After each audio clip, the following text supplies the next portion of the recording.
it's night for me, about 10:50 p.m.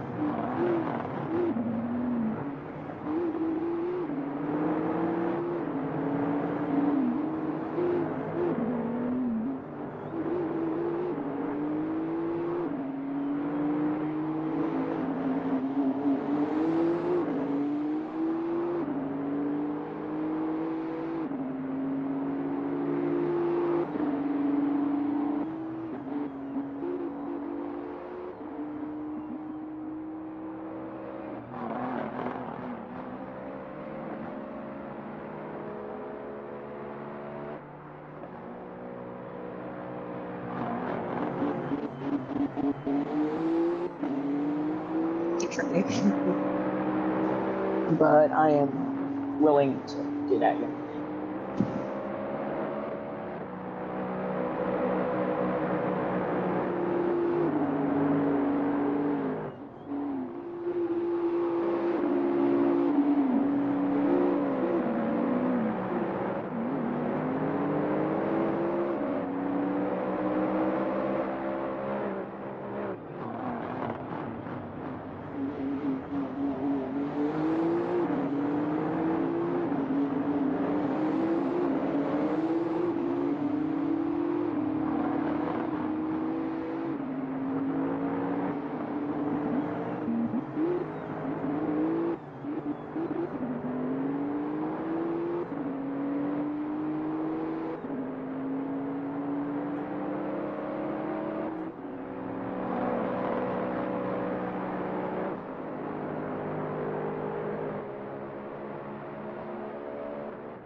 It has all come down to this. 6 months of racing, 38 races done, And we're now going to go into our final 2 races of the season, the final race for both splits. Welcome on board to the 2022 Hololive GT3 Japan Series season finale here in Suzuka Circuit. And speaking of Suzuka Circuit, let's take a look into the track map here of this 5.8 kilometer circuit. It's round 10 here in Suzuka. 18 corners in total, fast flowing. There's a lot of fast corners that really takes a load on the tires. There's a lot of slow. There's a good amount of corners that are slow as well. We're gonna talk about the Cassia Triangle and the hairpin as well. We're going for a lap of 17 laps for each of the 2 races. Looking at a target lap time, we're looking at a 2:01.931. Expect lap times to exceed that, be faster than that, come the end of this session. There's also the finale, like we mentioned, this is the finale venue of the Hololive GT3 Japan Series for this year. It's also the longest track of the season, out-trumping even Tokachi and Sepang. And since this track, we did mention that this is literally very close to Aichi, literally next door to Aichi Mie. We consider this a Natsuura Matsuri's home track. And speaking of Natsuura Matsuri, let's look into the Hololive GT3 Japan Series Split A Championship context. Look at the championship standings since we're about to Split A first. Looking at the championship standings, only 4 drivers are left in the championship standings after race 1, where basically 8 drivers are mathematically out of contention at this point. The first guy in the standings who's leading the championship is Adak-RMS representing Akai Hato in the number 8 Honda. And 18 points behind is Sean Pauly in the number 56 Inugami Korone Honda. What can he do from second? 18 points back on the championship leader. So Hernandez is only 45 points behind Adak-RMS representing Sakura Miko. Let's see what he can do. Basically, 45 points back. If he wants to have a chance of a championship, he needs to finish 3rd or higher. Hans Harding Kaiser is in the must-win scenario in the number 40 Ozora Subaru Lexus. Basically, around 96 points behind.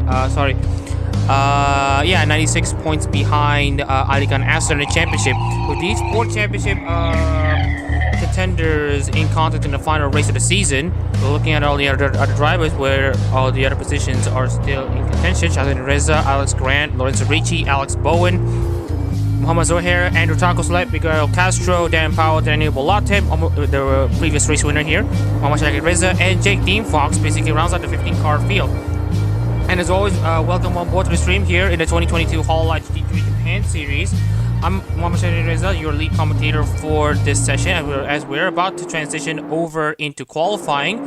We're having a different commentary booth this time by. This time, it's not just myself and Callum Gibbons, which is the usual face here in the commentary booth. Instead, we're actually going to have 3 people in the commentary booth, and alongside the 2 of us right now is Zeke Wimberly in the commentary booth. So, both of you, Callum Gibbons and Zeke Wimberly, how are your outlooks heading into the final race of the season? Well, start off as well. So good day, everyone. Hope you are doing well. So obviously the final day here for the 2022 series and 4 championship contenders, as you mentioned. So it's definitely a bit more wide open. Despite I think the realistic outcome is a battle between Astor and Polly. And yes, good on you, Gibbo. So Zeke, first time in the commentary booth. Let us know your thoughts about this session as we're getting this qualifying session underway. I gotta agree with Gibbons there. I do believe that Sean Pauly and Adak-RMS. I'm sorry, I lost it. Yeah, Astor have a very realistic chance of winning and being the champions at this current moment. Okay, good to know for the both of you to know where every single one of these drivers are going to basically end up here.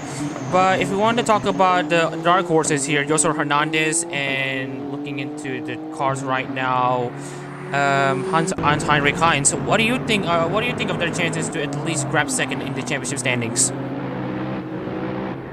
Yeah, so I think it's been a good chance to try and make up some spots. Like, as I said, the dark horse, like trying to take the championship lead is almost a must-win scenario, and hope that Polly and Astor have their own issues, particularly for Heinz as well. Heinz is a must-win scenario. Hernandez must get a podium as well to have a chance, but still a good opportunity for them to at least maybe even claim or take the top 3 or even runner-up spot in the championship standings. And we also wanted to note that these cars right now for this final race is running a special livery to basically send off the 2022 season. As you can see in the front hood, it's not their VTuber logos, but instead the Link Your Wish logo seen on their t-shirts during the final performance of each of their 2-day live on-stage concerts that they have hosted last March. So basically, this is a special livery to basically commemorate the season and to commemorate the third live. And as we're about to get this hot lap underway for Hans-Heinrich Heinz, Zeke, any thoughts you want to share? I do believe Yosoro Hernandez does have a decent shot at winning the championships, but Hans-Heinrich Heinz is basically just must-win first place every game kind of situation. Well, he does have a slim chance of winning. I severely doubt he can really pull it off. Yep. And if he does, well, I'll just be honest, true. Correct, Zeke. Okay, now Gibbo, as we're about to start this lap here for Hans-Heinrich Heinz, can you commentate on his lap? Alright, so coming out of Castro Triangle, get good traction out of corner, set yourself up on the front straight. So as you mentioned earlier, we're aiming for 201s or 202s for this qualifying session. Optimum track grip at the moment. Headed into the first section, braking zone, high speed, 4th gear corner, and then braking again for the lower speed section, 3rd gear. Keep it nice and tucked in using all the track grip exit. And now for the technical S's section, it's all about keeping your momentum here. You don't necessarily want to use all the track, otherwise you compromise yourself on the next section of the S's. So it's just all about maintaining speed, maintaining momentum.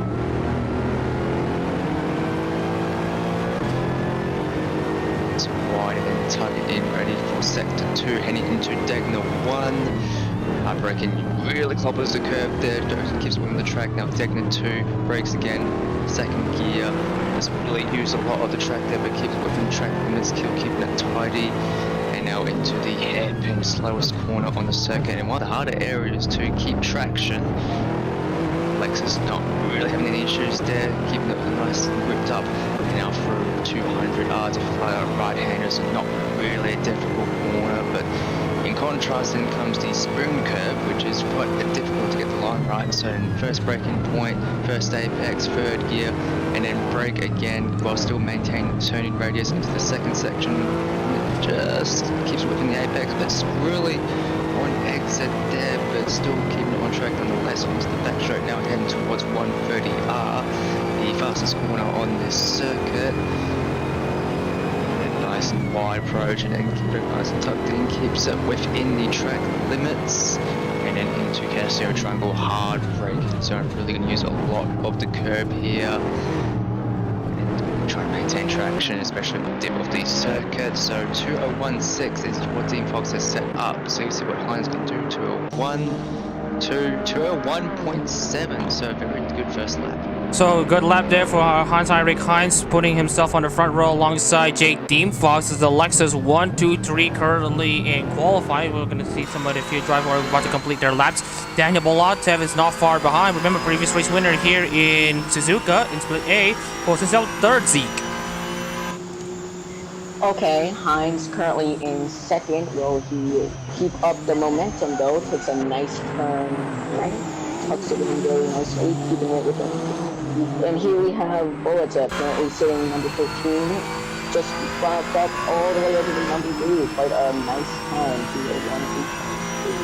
1-2. Yeah, literally, and Sean Pauli. Yeah, looking at Sean Pauli right now, he has qualified 7th on the grid, ahead of Aligan Astro crucially. Where he places himself, he is in a right position. 7th, actually no.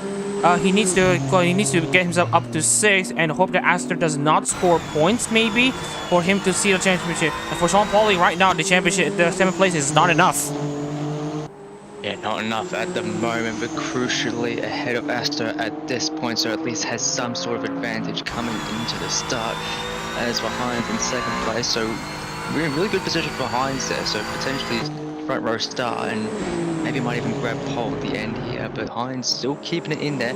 As for Hernandez in 12th at the moment, so again, not a favoured position if he wants to challenge for the championship. Looking into some of the other contenders here at the moment, Chandler is still mired in 8th place. Dean Fox still on provisional pole. Hines second, and look at Alex Bowen, another Lexus car on the top 3. Puts herself third in the qualifying order at the moment. That's her qualifying session done. Dan Powell is about to finish his lap, basically being the 4th Lexus car in 5 positions. And that's him peeling into the pits, as does Hans-Henrik Heinz. So that's all 4 the Lexus cars finished who have finished up their qualifying. But looking at Daniel Bolate, the track is wrapping up just a bit. What do you reckon of this qualifying session heading into the end? Qualifying session. Oh, crap, my bad. Yeah, continue. Keep going. Oh, going into here, Paulie currently sitting at 8th.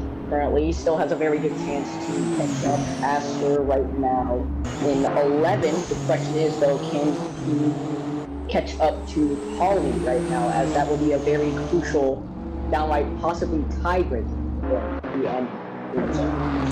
Okay, right now as we're taking a look, Miguel Castro is 14th, qualifies 14th. Shaggy Reza is going to be the next driver out there. Even behind me, Shazin Reza.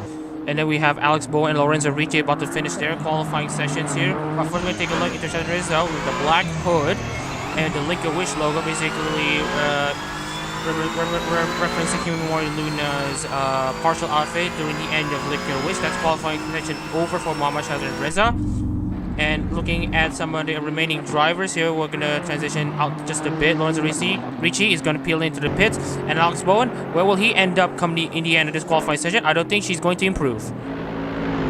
Yeah, sector times aren't looking like there's going to be much improvement in there. No personal best for the first 2 sectors. See what you can do into the final sector. It's about, I think, 800ths away from pole, but still has a couple of tenths to make up for the first 2 sectors, so might not be an improvement. 202, 201, no improvement there. No improvement there for Alex Bowen, and that's qualifying over for the final qualifying session of the 2022 Hololive GT3 Japan Series Split A. With all qualifying sessions sorted out, we're going to look into the starting lineup here in the Split A race. And speaking of the starting grid, we're going to take a look into the lineup here. J. Dean Fox, 2nd straight pole position in the number 6 Social Murray Lexus.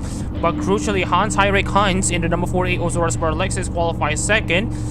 And with Sean Paulie currently in 8th place, I believe Hans-Henrik Heinz is in a prime position to win this championship from 4th in the standings. Alex Bowen 3rd in the number 8 Shirogane Noah Lexus.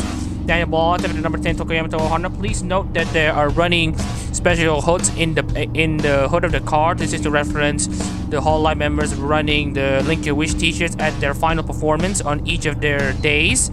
Day 1 and 2, basically referencing both splits. Dan Powell qualifies 5th. Basically, a Lexus 1, 2, 3, 5, locking out 4 to 5 spots here. The Lexus car, the luxury car brand for Toyota.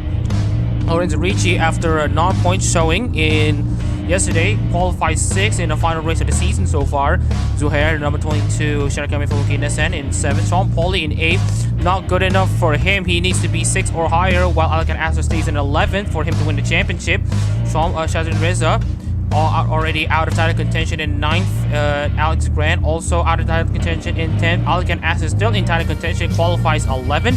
Shakib Reza is in 12th. Those are Hernandez 13th, Miguel Castro 14th, and then Takosla rounds out the 15-car grid here in Suzuka for the final race of the season here in Split A. So for both of you, Gibbo and Z, I want to know your opinions of who will win this race and what are your outlooks for this race as we're about to get the green flag underway. So I think Astor in this case in qualifying hasn't really set himself up well if he wants to defend this championship lead, so it's looking like possibly that Heinz could come from way from behind to potentially take it, but of course relies on Astor not finishing in the points. And Z? Paulie did show a decently strong performance in the qualifying round, while Aster kind of stayed within the back lines, potentially limiting himself for the future. So Sean Paulie might do a number on it. Okay, that's basically everyone's thoughts on the way. The cars are lined up on the grid. 15 cars in split A lining up. It is really reminiscent to the Link Your Wish final performance where they performed Prism Melody at the end of the day. 15 cars lining up on the grid. We have Jake Fox starting on pole position, and we have Heinz Heinz lining up on the front row. And we're seeing all 50 cars lining up on the grid for the final time here in Suzuka, and the race gets underway for Split A for the final time. A very good launch there by Heinz over Jake Fox. He might be in prime position to take the lead of the race, and yes, he does. Crucially, Heinz takes over the lead, and Fox drops down to second for the second time. This race. Alex Bowen now in third, Daniel Bolatev up to fourth, and looking at Dan Powell, he's bogged down to start. Richie fifth, and Paulie sixth. And as it stands at the moment, Sean Paulie is gonna be champion, and Dan Powell seventh. We're here in eighth. Cedric Rizza's now back up to ninth place. Alex Grant down to 10th. Alec and Aster still outside of the points. Cedric Rizza still in 11th. Castro in 13th. Hernandez still in 14th, and Tacoslet rounds out 15th. Yeah, once again, Dean Fox not capitalizing on that pole position start on the grippier side of the track. It almost seems like a bit of a slow reaction time, like when the lights ran out and just absolutely bogged down. I just absolutely took that opportunity. And looking at the grid right now, Daniel Bolata is catching up to Alex Bowen. The gap is only 3/10 of a second, the smallest gap out of anyone so far. Looking at Hans-Henrik Heinz is 96 points basically behind Alec Aster, and this will be Heinz will overtake Aster for sure, but with Sean Paulie gaining around 21 points.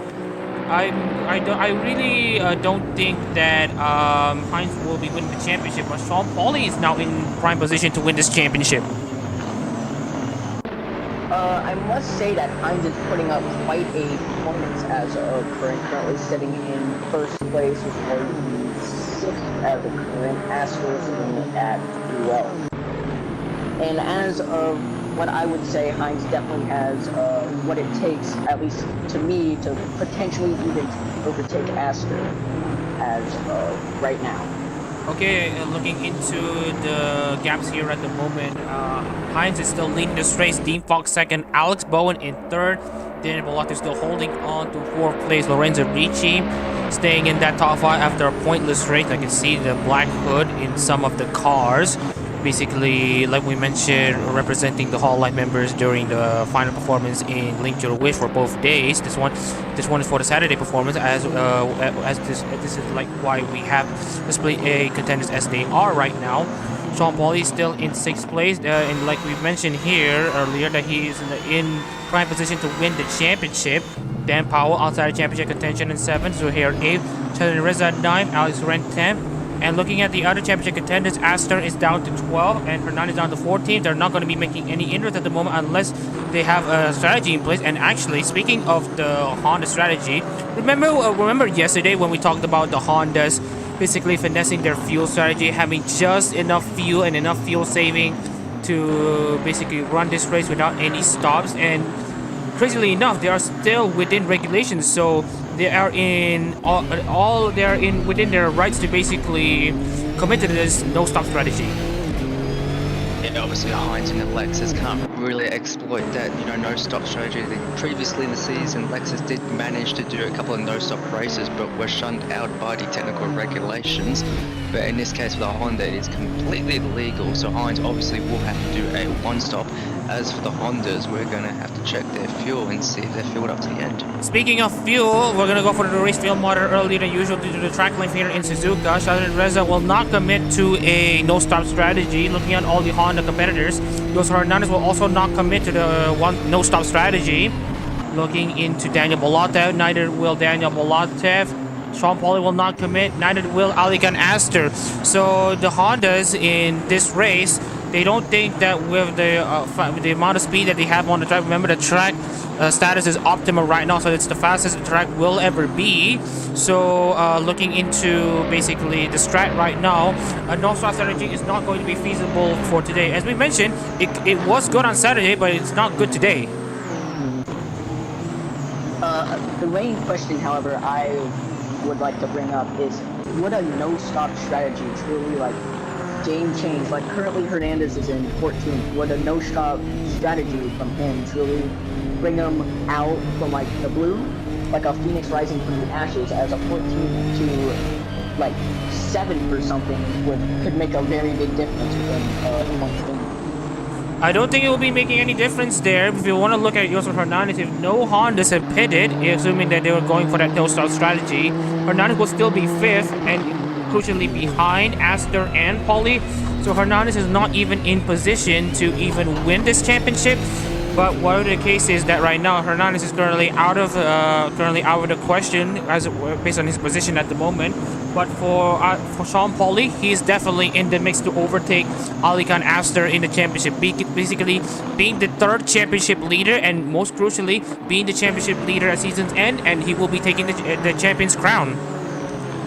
They said Pauly in prime position, and Hines can't really do much else other than just hold on to the lead. It's almost like a F1 Brazil 2008 scenario. Like you think, you know, people one contending for championship and takes a win and does everything that they're meant to do, but of course you got to rely on someone else having an issue or not getting points at all. Yes, I'm actually gonna be taking a look into basically the championship permutations here right now. Hans-Henrik Heinz is 486 points. And Hans-Henrik Heinz, if he can win this race, he will be 586. For Sean Pauly to win this championship, Sean Pauly needs to be in 1, 2, 5, 12. He needs to finish 6 or higher, and Sean Pauly is just in that position to win the championship. Hans-Henrik Heinz will win this race as it stands, but with Sean Pauly finishing 6th, Sean Pauly will be champion. Actually, just having a look at the points table at the moment, I believe, so with Hines on 486, Astor on 90, the margin is actually, I believe, 104. Actually, we need to double check here at the moment. 486. Oh, yeah. Looks like some of us have basically mucked up the calculations here. Hans-Henrik Heinz, we apologize for this bit of a mess up here. Apparently, no one here in the sanctioning body had did the calculations right until they realized it's too late. But Hans-Henrik Heinz is actually out of title contention, and even if he wins this race, all he could finish is 2nd. So it's basically a Honda shootout there. Apologies there. So basically, it's a 3-horse race, but with only Sean Pauly in the points, Sean Pauly is going to be in prime position to win the championship regardless. I mean, despite that little buck up, like I think Hines, you know, so close, yet possibly so far, even if he wins this race, it would still be a very solid closing into the end of the series. And yes, as of right now here, we're going to be taking a look into some of the championship contenders here at the moment, as we're going to go on board with Sean Pauly.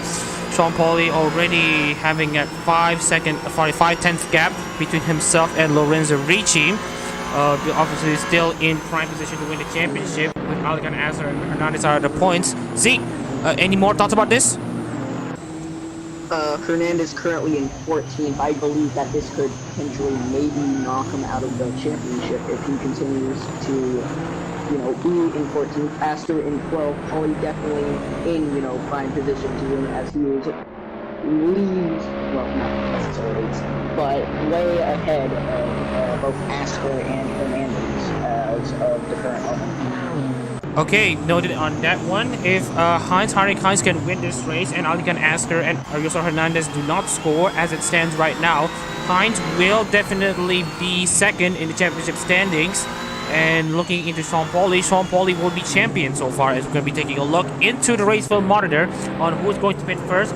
Alsgard is running very dry on the field, as does Daniel Bolatev. Expect them to pit first, as does Dan Powell. Yeah, so definitely some opting for the undercut and pitting early, try and get to clear air, get some final laps in, while everyone else is stuck in the battle pack at the moment. Not really seeing many people going for any bold overtakes at the moment, but still a bit early in the race, so some just biding their time, matching their tires, and hopefully a bit more dramatic towards the end. Okay, we're going to be taking a look into some of the gaps here. No overtakes so far. Everyone is equally matched here at the moment. but crucially for Sean Pauli, he was supposed to be out of contention relative to Adak-RMS. But right now with Sean Pauli in 6th place at the moment, Sean Pauli will gain 21 points over Adak-RMS 0. The gap was 18. Sean Pauli would win this championship over Adak-RMS by 3 points, and over actually no, even if actually we need to do some definite calculations here at the moment to see. Actually yes, if with Heinz winning, Heinz will be at 586. Actually no, Heinz will still stay 3rd. He will overtake Josor Hernandez for 3rd in the championship standings. But for Josor Hernandez, he can try to get himself close, but right now it's going to be Sean Pauli winning this championship, Aster consolidating 2nd, and another overtake here in the. Actually, we're going to take a look here. Dan Powell peeling into the pits, as does Alex Grant as well, and Daniel Bolata still stays out on track. Where was I? Oh yeah. Basically, what we want to talk about is Sean Pauli, as it stands, will win this championship. Adak-RMS will be 2nd, and Hans-Henrik Heinz will overtake Hernandez for 3rd in the championship. Noticing some movement on the bottom layers of the leaderboard, Astor moved up to 10th place. Heinz still in a strong 1st. Pauli still in the strong 6th, and Hernandez moved to 12th place. So all the champion contenders have, 2 of the champion contenders have moved up in the leaderboard as of current.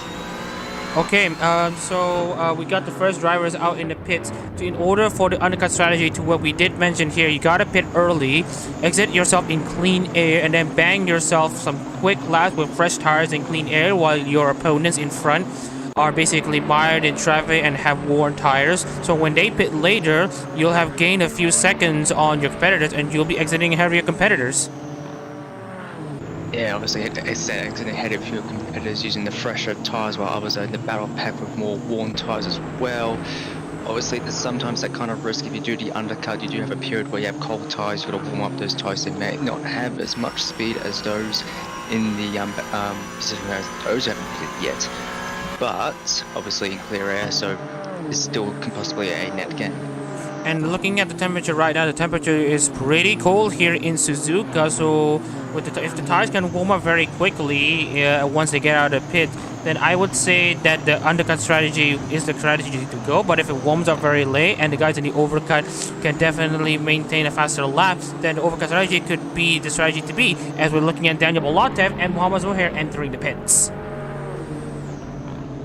A colder tire, like they said, could potentially lose speed. And for me, it's a roll of the dice if your tires warm up or not, which could definitely be a difference between moving up a few ranks or not.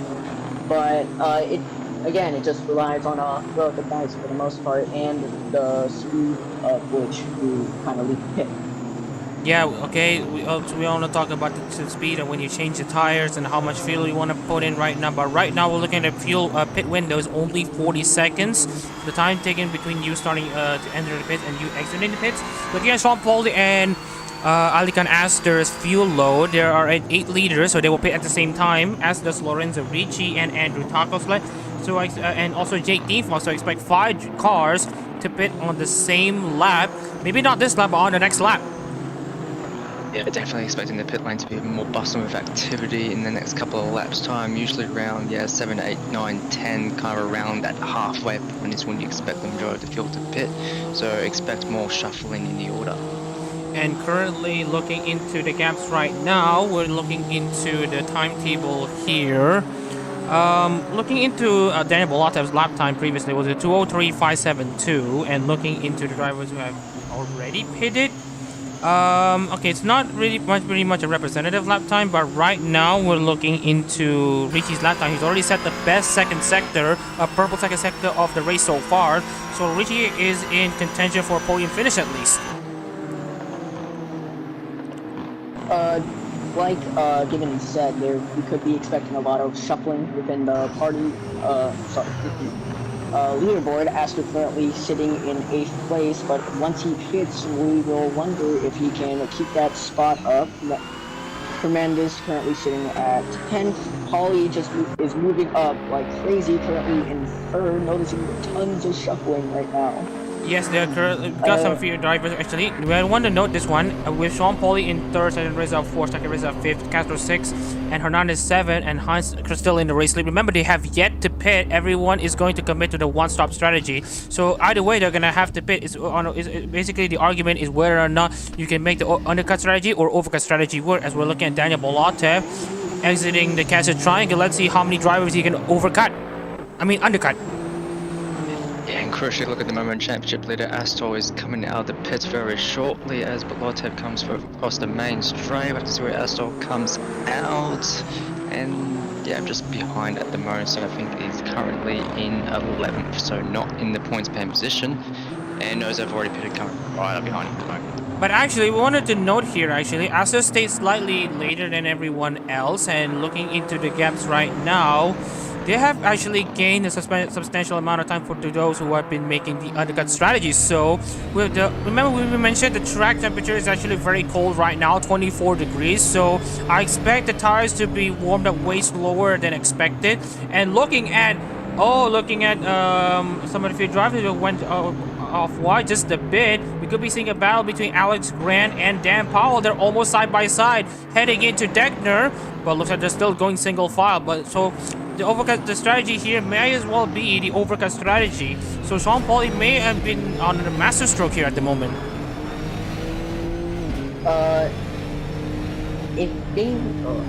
Honestly, I got nothing.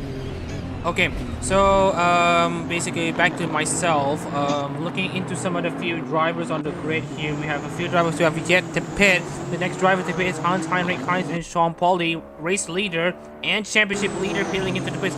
Let's see where Sean Pauly ends up relative to Alkan Aster. This will be crucial. Yeah, Heinz in the lead now, pitting as well as Bowen now inherits the lead. Obviously, Bowen's still yet to pit as well, so more shuffling happening at the moment. It's crucial for Pauly to still remain ahead of Astor. It's looking very likely given the gap before the pit stops, and Astor still coming towards 130R now, and Pauly well within pit stop phase at this, and we still will be out ahead. And looking at the gaps right now, Sean Pauly is still having his car served. Alkan Aster just exited the Casio Triangle. Lorenzo Ricci is ahead of the number 8 Honda, Akai Hato. Look at Sean Pauly, he has just exited the car outside the pits. He's going to be overtaken. He's going to be in prime position to be overtaken by Dean Fox. Not quite close enough there for Dean Fox to make the pass. It's actually Sean Pauly actually holds up the Sean Pauly just a bit. Well, Sean Pauly, Jake Dean Fox with the warmer tires finally get the chance to race Sean Pauly. Remember, they're connected with each other, Dean Fox and Shape. And right now, crucially, Sean Pauly exits ahead of Dean Fox, ahead of Bolatev, ahead of Ricci, and Alkan Aster. And while looking at how both Heinz and Pauly both overtake at the same time, looking at the gaps here, it's only 6 seconds between two. Sean Pauly is still in prime position to win the championship. Sean Pauly managed to pull ahead of Aster. If Aster probably could have been a little bit faster to overtake Sean Pauly, he could have potentially scored himself the championship right there. Sean Pauly currently in 7th. If he can reclaim his former glory in 6th, that would be very pleasant for Sean Pauly.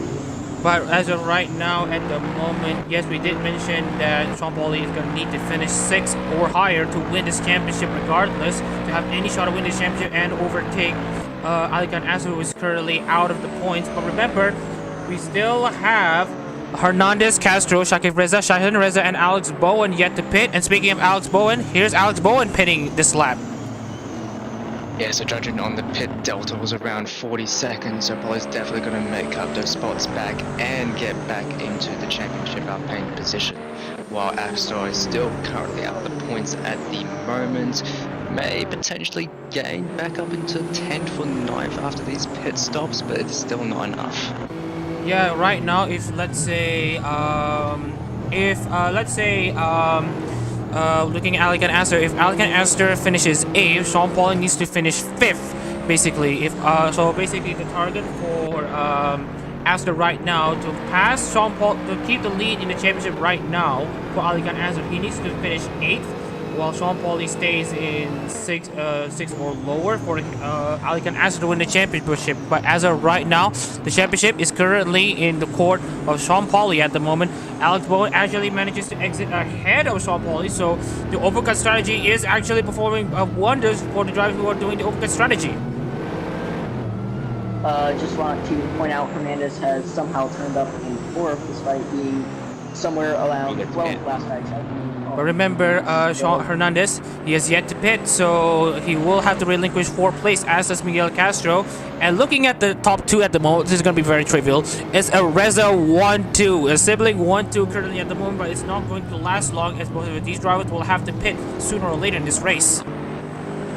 Yeah, despite being on kind of opposite ends of the championship stands, it seems like the siblings always find a way to meet in the middle somewhere.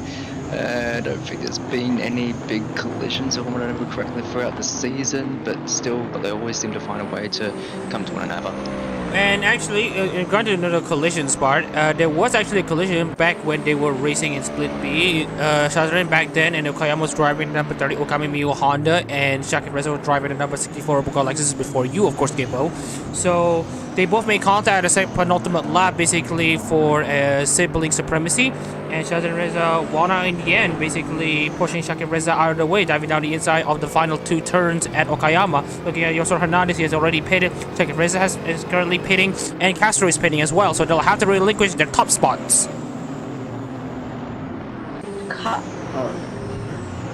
This could be a very crucial moment for Sean Pauli to potentially take up 6th place, which could, win the championship, of course, according to Adak-RMS. As of current standings, a lot of movement shuffling around through the first few spots around here. Hernandez has dropped all the way to 14th place, Astor currently in 9th. Pauli is in 4th, with Pauli playing this out truly amazing as of right now. Can he keep 4th place though? Yes, I believe he can maintain at least a 4, and with Shazad Reza being the last driver out, basically Shazad Reza already out of title contention. Shazad Reza wants to go out with a bang and basically try to bang into the lead of the race despite being a midfield car here in Suzuka. Shazad Reza's car, remember the last race he qualified 5th and was stayed in 5th until a slow puncher forced him to pit early and basically have him lose positions down to 9, basically knock himself out of title contention. And remember, he also had that 200-point penalty for a traction control infringement in Okayama, so that basically knocked him from having a near insurmountable lead in the championship heading into the final round, basically 150 points over Adak Aster before this, to now out of the championship, entirely. So Shazad Reza is going to relish the moment that he has right now to stay in the lead for as long as he can. Of course, the fuel will not be enough for Shazrin to last the entirety of this race, but for Shazrin, he just wants to relish this moment in the league one last time before the season ends.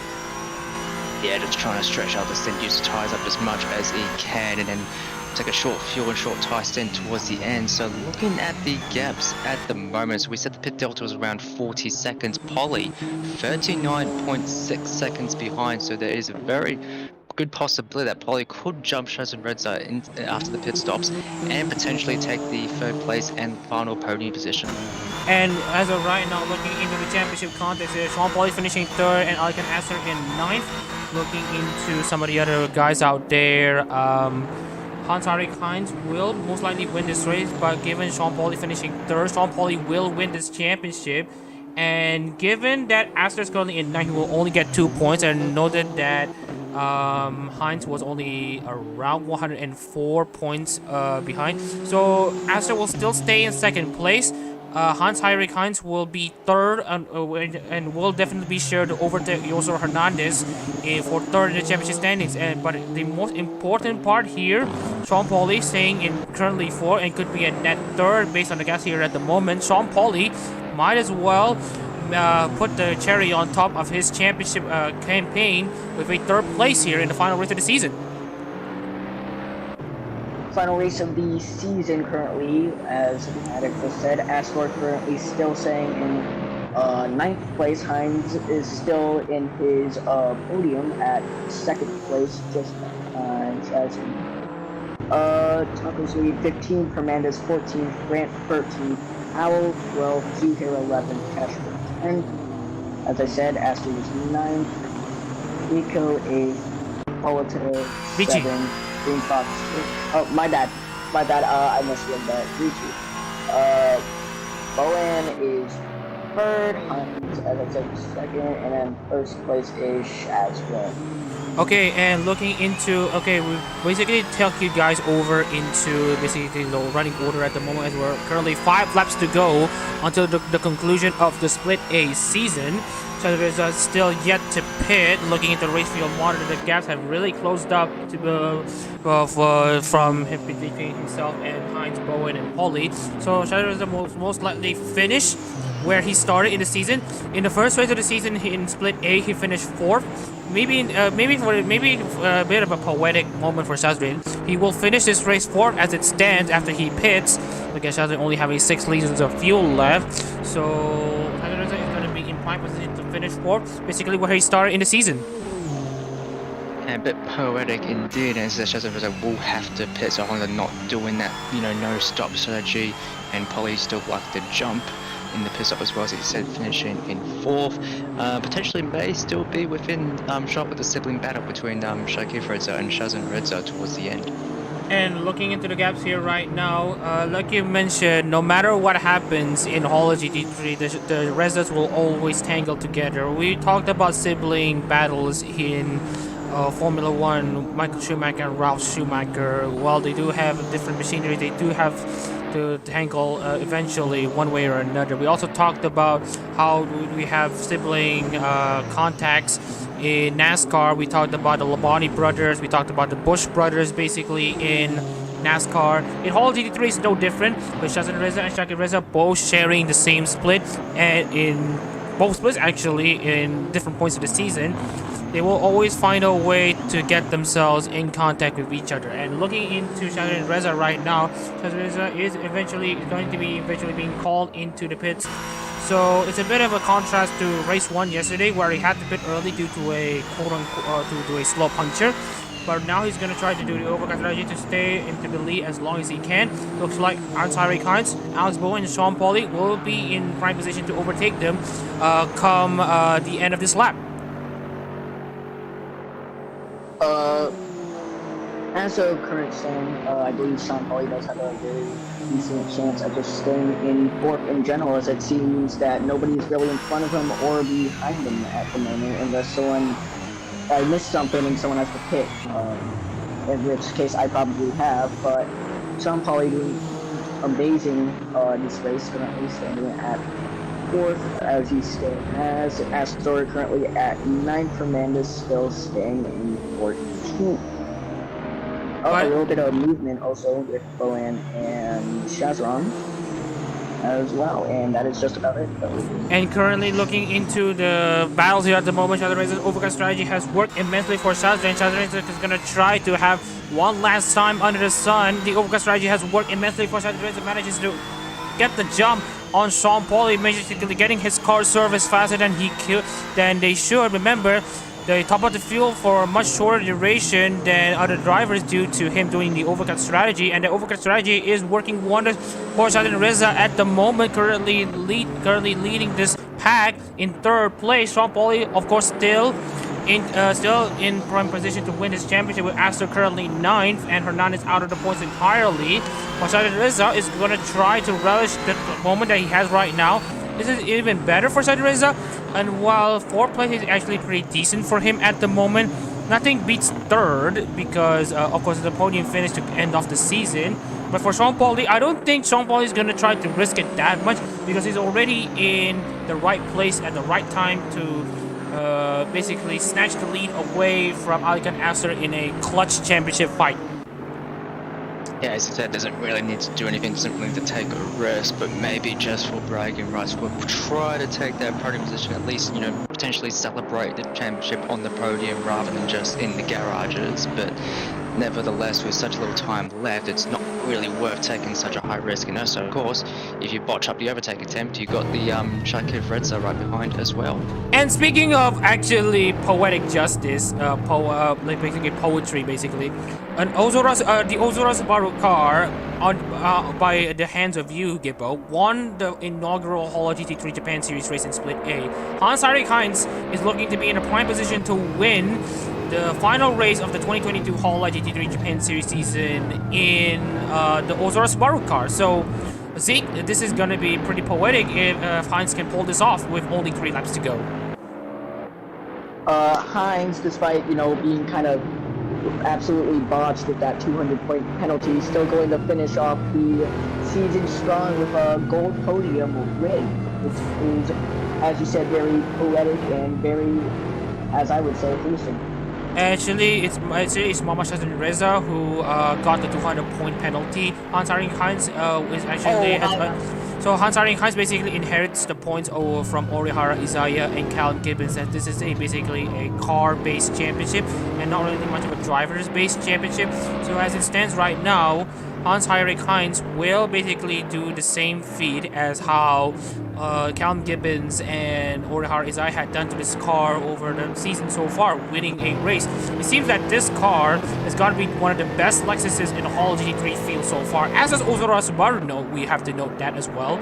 Ozora Subaru being fair, having a lot of energy and potential on stage, and for any driver stepping into the 48 car, as long as they're talented, they can definitely shine on track.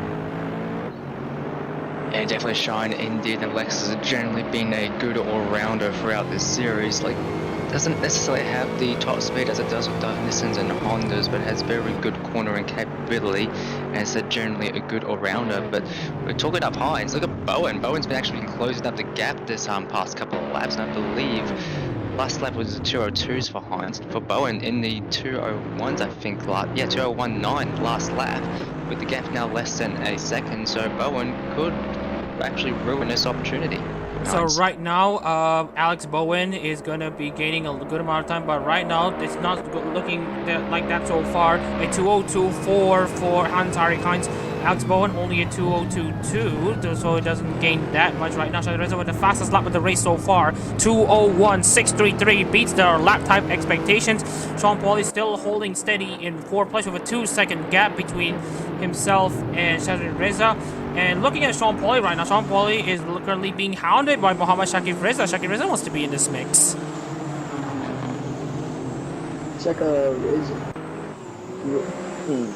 Sean Pauli, if he can just kind of, puppy guard his little 4th place, he could potentially just secure that 4th place if he could just play his cards right. But as I'm looking right now, it seems Sean Pauli might be widening the gap a little bit. Looking at the gaps right now, speaking of which, we're looking into the intervals. The gap is now 7/10 of a second between Sean Pauli and Mohammad Shakir Reza. Hans-Henrik Heinz has slightly opened the gap between himself and Alex Bowen, currently 8/10, 9/10. And looking into the progress chart here at the moment, Shakir Reza started 9th and is now up to 3rd, finishing on the podium on his swan song season. Basically, he thought that he could win this championship, but with a 200-point penalty from basically him cheating in Okayama, puts paid to that. He basically puts himself currently 5th in the championship standings. Also, the biggest gain of this race by far, started 9th to 3rd. Dan Powell started 5th, but is now down to 12th. Biggest loser here, unfortunately, especially for Natsuhiro Matsuri's home race, given that he represents Natsuhiro Matsuri. And speaking of the other drivers here at the moment, Jake Dean-Fox lost 5 positions after starting from pole, so that's not a good look for Jake Dean-Fox. About to start the final lap of the race. Yeah, final lap ended, and Bowen still keeping tabs, maintaining around 7-8 10th gap there, but I think definitely not close enough to have a go into this first turn. Bowen just lapping about 2/10 faster on that last lap, again just too far away to make an attempt, so it's really going to have to throw it into the corner to try and close that gap. Maybe have a look into 130 yard, I think that's the other only opportunity that's left, maybe into Casio Triangle, but time is running out. And looking here at the moment here, final lap of the season here in Split A. This all comes down to this We already have 19 races complete in the season so far, starting from March to August. We would like to thank everyone involved. We would like to thank all the virtual YouTubers who have poured their support in the Hololive GT3 Japan series on Twitter for this split. Akai Hato and Shirakami Fukuki. For both of you, I would like to thank you guys from the bottom of our hearts for showing your dedication and support for the 2022 Hololive GT3 Japan series.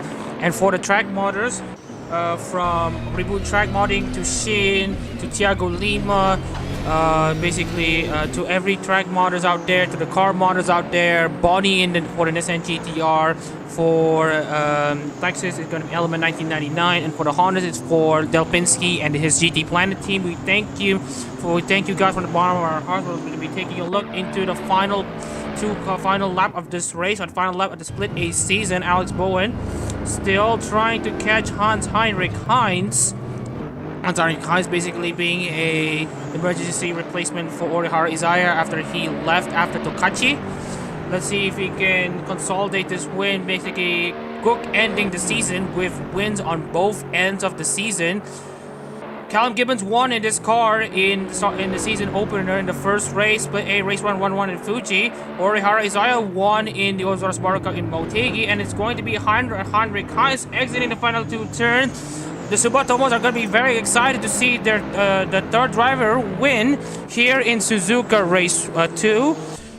There it is, Hans-Heinrich Heinz wins. Bowen Sanchez reserve 4, and Sean Pauli finishing 4th is going to be your 2022 Hololive GT3 Japan Series Split A champion. Yes, Polly just absolutely clinching that down to the wire. Astor not having the performance he wanted, just couldn't defend that lead. Astor finishing in 9th, definitely not enough now, and Polly is champion. Sean Pauli winning many races do not win you championships sometimes. Even in this logarithmic points format, consistency is always key. You always gotta be in it to win it. Sean Pauli has done what he needed to do, and kudos to him for winning the Split A championship. Here you go, the 2022 Hololive GT3 Japan Series Split A champion. Sean Pauli is definitely relishing this moment here at the moment. He's just definitely excited to win this championship, right, Zeke? Oh, indeed. Sorry.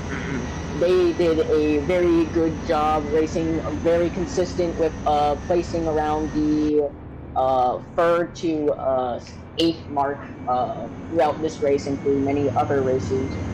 To Sean Pauli, good job, dude. Yeah, good job there for Sean Pauli. You can see Zeke is very excited in commentary booth. And we're going to get into the pits to give you guys the official race results. Looking at the race results here, we have Hans-Heinrich Heinz basically book-ending the season in number 48, Ozora Subaru Lexus. Remember we mentioned Callum Gibbons won the season opener? Yeah, in the number 48 car.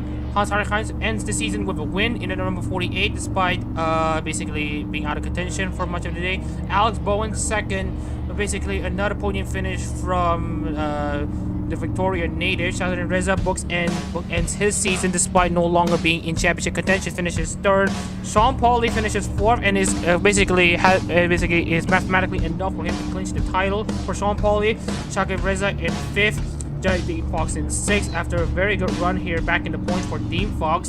Molatev, previous race winner, runs decently in 7th, learns to reach it back in the points in Suzuka in 8th. Asa did what he needed, did try his best, but at the end it was not enough for him to hold on to the championship lead. Miguel Castro in 10th, Zuhair 11 in his final race in Hololive GT3, Dan Powell 12th, Alex Grant 13th, Josoro Hernandez and Anden Takoslet basically rounds out the 15-car field here in Hololive GT3 Split. And that will conclude the Hololive GT3 Japan Series Split A season. Before we're going to be transitioning over into the Split B race, I want to hear the opinions for both commentators, Gibbo and Zeke. So Gibbo, what are your thoughts of the season so far for Split A? Very good end to that series. Actually, come from behind win effectively for Pauli and clinching the championship just demonstrates how, you know, it all goes down the wire, never finishes until the last checkered flag waves. Unfortunate for Astor, was in good position, had decent margin there, but just couldn't capitalize on that in the final race. And actually, we wanted to note a few things. There was actually a bit of a scoring error here right now. Yosor Hernandez didn't score that last round, so Yosor Hernandez isn't actually the champion.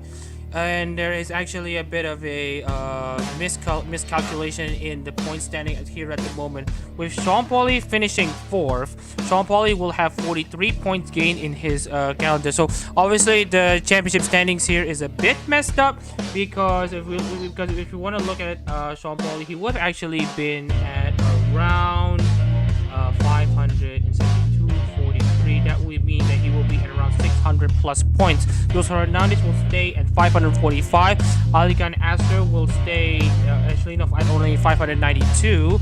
And with only Sean Pauli being in the 600 point mark, Sean Pauli would be first in the standings. And with Heinz winning, Heinz would be in second, basically overtaking Heinz would be third with 586. Alican Astor would be 592, and Yosor Hernandez will still be at 545. So apologies here because the championship order is basically a bit messed up. There was a bit of a messy miscalculation here in the point standings here at the moment. So whatever the case is here, we'll adjust the points after this. We'll show you the points on Twitter. But what the case is, we have confirmation that based on our calculations, Sean Pauli is the champion. So Zeke, before we move on to Split B, I want to hear your thoughts of the championship here in Split B so far. Alright. Split B, hold on, let me go to the stop. The freaking... Okay, we'll take your time, but for now we're going to be booting Split B. Split B will be the one we need to pay attention to as well after basically Split A has concluded their races. And for Split B, it's actually a bit different. Due to Putifara Kama winning the record 5 races in the previous race at basically Suzuka race 1 for Split B, Cal Gibbons basically just down there in 7th. Putifara Kama has gained a substantial amount of points. Now for the championship condition for Putifara Kama is that a 10th place will be enough for Putifara Kamal to be champion, even if Callum Gibbons has won this race. So looking into the Split B qualifying here, basically the final race of the season, as we're about to conclude the season with Split B cars racing. We're going to repeat this again. Callum Gibbons must win this race, but Putifara Kamal must basically be out of contention, must basically finish outside the points for Callum Gibbons to win this championship. Yeah, indeed. So a must-win scenario for my car, and I'm probably going to be back onto my spicy takes and hot opinions today after the salt that was yesterday's race. So not only was me losing the championship lead from the pit lane entry shenanigans from previous round, but then Farakama just absolutely capitalizing the opportunity, while also my car basically getting screwed over by my fellow Lexus teammates and practically the field as well. A bit of a sad moment there for Callum Gibbons, but please note that my car is out of championship contention. You're still in it, but just the skin of the teeth. But whatever the case is there, it still hurts so much. But whatever the case is there, Farah Kamal, all she needed to do is to basically get a lap in, make sure she qualifies inside the top 10, and Callum Gibbons, make sure he basically gets out there and performs a banger of a lap, gets himself in the front row, and hope that he has a good start to take over the race lead. Alright, looking at the B analytics now, I'm gonna be honest, these might be... yeah, Callum Gibbons in last race did not do very well. So, Qatari Farah Kamal has a very likely chance of winning this championship. But Callum Gibbons, well, like we saw with Hines here, he's still like a Ashes, you know, Phoenix from the Ashes, there you go. Can still pull it off, kind of like Hines did last race. Yes, we did mention that Callum Gibbons still has that mathematical chance to win this championship, but he's in a must-win scenario. So, Gibbo, let's commentate on another car's hot lap. Let's commentate on Sergei Petrov's hot lap. Yeah, so Petrov and then the Senators coming out of Castro Triangle set themselves up for the start of this lap, crossing the timing beam, long front straight here, going top speed, getting into 6th, and then heading towards the first braking zone of the turn 1, so still high speed first part here, then braking again while still turning into the slower section of the corner. Keeps it nice and tidy and tucked in, a bit squirrely on exit, but still setting himself up for the S's. As I said before, it's all about keeping momentum, not compromising yourself for the following section, so you sort of got to plan ahead with how you take your driving lines throughout these corners, but nevertheless Petrov still keeping it nice and tucked in the final section, using all the track, and then heading through the long left-hander of Dunlop into Sector 2. And again, it's Sector 2, another technical section here, so first up coming up with Degner 1 and 2. Light brake for Degner 1, absolutely hitting the curb route, getting a bit wide on exit, but still keeping it on track. Degner 2, a bit more tentative there, but now heading into the hairpin corner, slowest corner on the circuit, one of the more challenging areas to keep traction. And then this one with its high powers has a tendency to do a little spin, but I think Petrov's just managed it just fine. Now going through the right-hander of 200, again a flat-out corner, not really difficult there. Now heading through into Spoon Curve, it's sort of kind of a long double apex corner, so brake, touch the apex, and then keep turning, brake again, head into the second part, double apex. Keeping it mostly nice and tidy on exit, not really using the full width of the track, but just keeping it within the track limits. Now onto the backstrike end towards 130R. And we don't have any, well, actually we do have a racing time, 2016 from Farrakama, so that's the aim at the moment. So heading through 130R, a bit tentative through there, but keeping it safe. Now hard braking zone into Casio Triangle. Now it's the curb there, it's the curb again. Now onto the last traction zone of the exit there as it dips down the hill. 2016 is the time to beat, and currently not really anywhere near that, 2039, so a bit of a poor lap there. Sergei Petrov's qualifies 6th at the moment, but Farakama once again showing the class of the field. She is meaning business. When she says that she wants to win the championship, she says that she's going to win the championship. Farakama currently sets herself on provisional pole with Callum Gibbons still out there on a lap there. But still looking at Callum Gibbons' lap that he has already gained on Puti Farakama on only just with only a tenth of a second faster on the first sector. Let's see what Callum Gibbons can do on the second sector, Zeke. Callum Gibbons definitely does have a chance, as I saw Petrov hit a lot of the curves. So if Gibbons can go a lot more smoother on the track than Petrov, he does have a fighting chance to maybe make it wiggle its way up to some of the higher standings. Looking at currently Callum Gibbons getting into the final two turns on board with the number 64 Roboco Lexus. Callum Gibbons, let's see where his lap curtails. He wants to qualify on the front row. Yes, he does. Callum Gibbons qualifies on the front row, but you will have to hope that Farakama will have the DNF this race for him to win the championship. The two championship contenders starting on the front row, that rings a bell. I think they might be doing their best center and props impression in the first corner if it's still that Farakama Gibbons front row start. But of course, Fumai, actually scratch that, Fumai coming from out of nowhere, 201.6. 201.6 for Fumai. So Fumai is gonna be spoiling the party of the center cross collision thing. So looking into Fumai, but given that basically the Nissans are basically struggle off the start due to on and off traction with the Hondas having very good acceleration. I will expect that the Hondas will definitely have the lead in turn 1. And as of right now here at the moment, we're going to be skimming you guys through the running order for qualifying right now. Petrov has not qualified 10th. But first we need to look at Fumai, your number 1 Tokino Sora Nissan. Obviously both split B cars are also decked in their Lincoln Wish colors. The hoods on the cars decked under the Lincoln Wish colors. Farakama 2nd, Gibbons 3rd, Casio 4th, Santini 5th, Leo 6th, Snook 7th, Kaczynski 8th, the Mashnev 9th, Sergei Petrov qualified 10th. Azad will look to be in 11th for what would be his final Hololive GT3 race. The Porto 12th, but look at the Mashnev improves with 7th, Kaczynski now 9th. As Suharto 13th, Vasilia 14th, and Rakhimbayev is in 15th seat. Fumai, I would like to take his example of coming out of nowhere as a very good chance that Callum Gibbons could definitely has a chance to win the championship, especially is standing at third as of here. No, he just kind of has to hope that Petrov falls a little bit. Yeah, but right now, Farah Kamal is currently in second place. Gibbons is in third. Let's see if Cal Gibbons can improve on his lap time. No, Cal Gibbons will start third. And with Fumai in second, and Farah Kamal still improving on her lap time, but it looks like she will not improve in the second sector. Farah Kamal will stay where she is at the moment.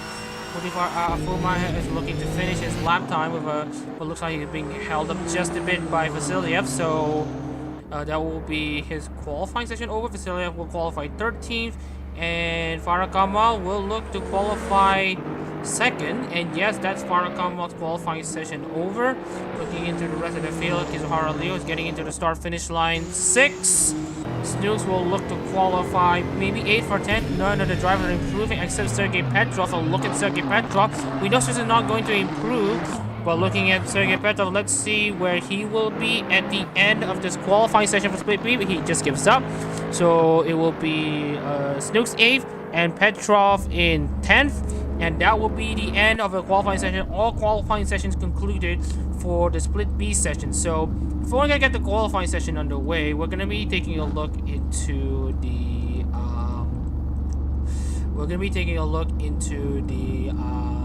what you call the... starting lineup here in the GT3 Split B race for the final time here in the season so far. We're going to be taking a look into who's going to start where. We're going to be transitioning over into the starting lineup here. Hofumai qualifies on pole for the final race of the 2022 Hololive GT3 Japan Series season. I think it's the first time the one car qualifies on pole. Potifara Kamal, the championship leader, currently in second. Second in the championship, 99 points behind Potifara Kamal. Cal Gibbons is in third. Casio 4th. Santini 5th. Kizuhara Leo 6th. Vlad Damashev with a black, the only one with a black one in the Split B standings, 7th. Snooks 8th. Rajiv Kazuki 9th. Sergei Petrov 10th. Azad is in 11th. Mateus Wanda Porto 12th. Vasiliev 13th. Wallace Walter 14th. And Rahim rounds out the 15th car grid. So I want to hear both of your opinions heading into the start of this race, starting this final race of the season for Split B. Gibbo, you first. So far, come on, placing the car where she needs to be ahead of her championship rival. So obviously, all she needs to do is finish in the top 10 and she will clinch the championship, but obviously wants a bit of brag and rise and finish ahead of the championship rival. As for my car, preferably make it obviously the must-win scenario, so we need a very good start into it and hope that Farakama has some issues. Okay, and that is Gibbo's thoughts concluded. What about you, Z? Well, Gibbons, it's a good reason you got into third for the qualifiers, as that starts you out ahead. With Petrov in 10th, you should get a relatively decent head start, and that is all. Okay, and that is basically everyone's thoughts in the commentary booth. And we're going to transition over into the race here. The final race of the 2022 Hololive GT3 Japan Series will get underway. Fumai qualifies on pole for the Farakama alongside for the final race of the 2022 Hololive GT3 Japan Series season, and it gets underway now. And as we've mentioned here, Farakama having a very good launch there in the Honda. But for the oh, look at Callum Gibbons having a very good launch there. He's going to go 3 wide. Not exactly 3 wide, but Farakama will instantly assume the race lead. Look at Fuma getting shoved out of the track. And look at Kizuhara Leo making a very staunching start up to 4th. Snook started 8th, is now up to 6th, now dropped down to 7th. Sintini defends for as much as he can at the moment. Multiple drivers jostling for position. Azad is currently in 12th, Harder 13th. Looking at the battle here right now, Putri Farakama leads. Fumai 2nd, Callum Gibbons 3rd, Kizuhara Leo 4th, Casio 5th, Santini 6th, Thomas Snook 7th, Damashnev 8th, Sergei Petrov 9th, and riding out the points main positions, Raji Kaczynski. I'm sensing a sense of deja vu here. So Farakama getting a very good start, inheriting the race lead, and Fumai in 2nd, already extending out the gap Farakama is, and Gibbons stuck behind Fumai. It is sort of like yesterday, except it's not behind a fellow Lexus, but behind a fellow Nissan driver. So I'm just hoping Fumai doesn't become the next Trilly train, but well, it's very early to call, but it's looking a bit like that at the moment. And right now, we're going to look into the race monitor the earliest that we have shown right now. Putri Farakama is going to try to go for a super aggressive undercut strategy right now. But looking into the gaps right now, Callum Gibbons will look to an extreme overcut strategy. Fuma will go for will pit later than Gibbons right now. Cashew will also try to pit later, as does the Mashnev. Santini will actually want to look at Kizahara Leo. Kizahara Leo may want to try out the same aggressive one-stop strategy, the no-stop strategy that has been tried out so far. Looking at Muhammad Cashew, almost taking a look into Kizahara Leo into 130, but not quite close enough there. Back into Raceville Motor right now. The Honda that wants to try to stretch out the fuel stalls for as long as he can will be Kizahara Leo and Kizahara Leo only. So right now, Gibbons will have 3 cars that he needs to pay attention. Putri Farakamal, Hofumai, and Kizahara Leo. Yeah, if Petrov currently in 9th place right now, if Petrov can just hold a more defensive position, that would be ideal for Petrov. However, I am noticing the gap of the car starting to increase a little bit more, especially around Leo, and honestly, I cannot pronounce the Cashew, Cashew is currently 5th. Cashew, sorry, Cashew. I'm sorry, I cannot pronounce your name. Okay, don't worry. Okay, no worries about that, Zeke. But for now, we're looking into the gaps right now. Right now, we're hearing communications that Putri Farakamal might just have a slight issue with the ignition, the electronics of the car once again. We have seen this with the number 31 Himimori Luna Honda back in Fuji and Suzuka East. This maybe the same problem is going to affect Putri Farakamal. I'm hearing in the comms. Yeah, it seems to be a bit of a trend with championship contenders and having that little reliability issues. Like, it's all well and good if you're good at driving and get the consistent results and wins, but not really much if your car isn't really reliable. So, kind of a la Ferrari F1 in a way. Ferrari F1 currently, yes. McLaren F1 back in 2015, absolutely. And right now, Callum Gibbons is still holding on to 3rd place. Not in the right condition to win the championship at the moment. Fumai currently 2nd. We did talk about the track attempts being very low at the moment, and the overcut strategy basically favoring those who do the overcut strategy at the moment. So the overcut strategy may as well be king here in this race. So if Gibbons committing to the overcut strategy, we could be seeing basically Gibbons overtake Fumai if Farakamal ends up retiring. Gibbons definitely has a chance to potentially pass Fumai, as Adak has said. It just really depends on what I would believe to be the track and boulder tires and how Fumai deals with those challenges. And looking into the gaps right now, Andrea Kimbai is getting very close to Vasil. Yeah, Vasil is in the defensive driving. Yes, they're fighting for the silver spoon, but they're still fighting regardless. We're looking into some of the other drivers here right now. Azad catching up into the Porto and looking into the gaps right now. The Porto's only in 11th, so Ardo 13th. Kaczynski is in 10th. Really getting close there to Petrov in 9th. And then we have the Mashnev 8th, Snook 7th, Santi Lee in 6th place. Cashew still trying to be on the prowl to Kizahara Leo in 4th place. Callum Gibbons still maintaining a good gap to Fumai for that overcut strategy to work efficiently. Putri Farakamal is still out there, and yes, we're hearing calls that the electronic situation has gone pretty terrible for Putri Farakamal. So Putri Farakamal is saying there's a lot of problem with the electronics. So they want to get into the pits to check that out.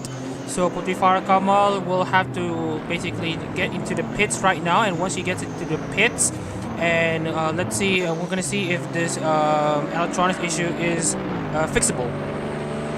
Yeah, hopefully just in the pits it's just a simple, control alt delete, just a simple software reset during the pit stop, and well, Glee isn't really affecting her too much, still has a 2.4 second gap to Fumai in the lead, so not too much of an issue there. So one thing I want to mention, we're looking at Rakimbev and Vasiliev now, while the rest of the field are generally close to one another, for whatever reason, Vasiliev and Rakimbev are way off the rest of the field at the moment. They're sort of in their own little group, but like over 5 seconds away from 13th place, so I wonder if they had a little collision at the start that we didn't see. And we have had confirmation there. We're going to transition back into the grid right now as Putifara Kamal have currently in the pits. There is a lot of it. There's a big issue with the electronics at the moment. It's actually bigger than I thought. It's not just about a control alt delete situation right now. Putifara Kamal has had a massive issue with the car, and that as it said that she's reporting that her car is basically turning off and on, off and on, off and on. And with the car off, basically in the pits, she can't get it fired back on. But as it stands right now, Farakama is still struggling to get that car fired up. She's still stuck in the pits. Yeah, absolutely not what you said. Oh, just like potentially losing the championship. It's all up to Gibbons now to make up that gap to Fumai. And he said it is a retirement as well, so absolutely not the situation. Again, absolutely down to the wire for this championship now. Zeke, what are your thoughts on that? Let's see, with Farakamal out of the running as it stands right now, in order for Callum Gibbons to win this championship, he needs to pass Fumai. And currently, Gibbons is only a second behind Fumai, and given how strong the overcut strategy is at the moment, all Gibbons needs is to stay close to Fumai. And looking into Farakamal, okay, they got the car fired back up again. They got the car fired back up again, but now she is definitely well back on the rest of the field. It's truly sad, really, how that electronic failure has truly affected the car and how it has affected placement. And currently looking, actually, we went to start this for a while. Vasiliev has currently in a battle with Rakhim Bayev. Vasiliev has had a bit of an issue with car. Her car is very slow at the moment, and Rakhim Bayev is going to be hounding to get 13th away from Vasiliev. Yeah, absolutely hounded well. He said not fighting for the silver spoon anymore with Falconer's issue. One thing I want to ask, with Falconer obviously in the pits and now solving, I think I guess solving the electronics issue, is she fueled up to the end or will she have to stop again? Looking into the race field monitor, unfortunately, no. They have miscalculated the fuel. They will not have enough fuel for the end of the race, so she'll have to make another stop. So that's Puti Farakamal truly out. Truly in a dangerous position in the hot seat in the championship right now. And looking at Gibbons right now, he's still maintaining that good gap between himself and Fumai. So with the overcut strategy being the favorable strategy at the moment, being 39 seconds come the end of the races. So Gibbons could be in a very good position to basically win the championship, with Forty Farakawa having another issue with the miscalculation on fuel. And actually we're seeing an overtake here between the Mashnev and Petrov at Dunlop. Oh, it seems that the gap is widening a bit now, but Dormatrov was tailing Petrov for a little bit, really closely, and it just keeps on increasing, decreasing. I can't really monitor it at the moment, but I'm sure that the other commentators will keep you updated on that. Okay, looking into the gaps right now, Petrov is on the charge right now. Remember, he started, I believe, 10th. It is now up to 7th. Petrov's in the Petrov's on a mission to bring home something for the Onigiria and for Nekomata Okayu. And speaking of Nekomata Okayu, she has also shown support for the 2022 Hololive GT3 Japan series, providing likes in the Adak-RMS Twitter, showing that she is definitely enjoying this content in a sense. And looking at Petrov, the gap is now closed up. Will a dive bomb be made into 130R? Not quite close enough for Sergei Petrov. Yeah, not close enough. You have decided to go for it in 130 up. It's a very risky place to. Obviously, they were the fastest corners on the circuit, and it's very tough to try and hold up the inside line without potentially going wide and colliding with your opponent. So just backing off, not taking the risk there. As for the battle to lead the moment, Fumai has slightly extended the gap out to just over a second now. He's still just maintaining that gap at the moment.